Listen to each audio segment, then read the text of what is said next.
baignade qui serait inaugurée, on l'espère, l'année prochaine.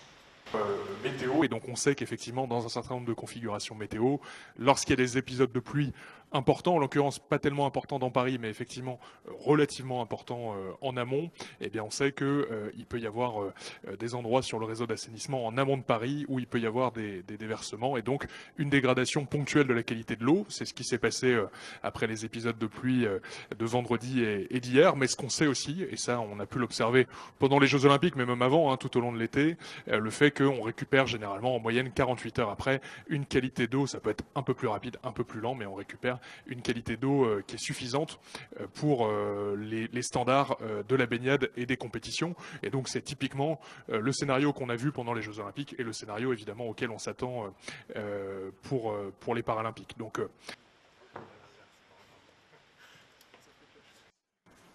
alors elle était essentielle d'abord pour démontrer que la qualité de l'eau était bonne pour la baignade. Ça c'était quand même...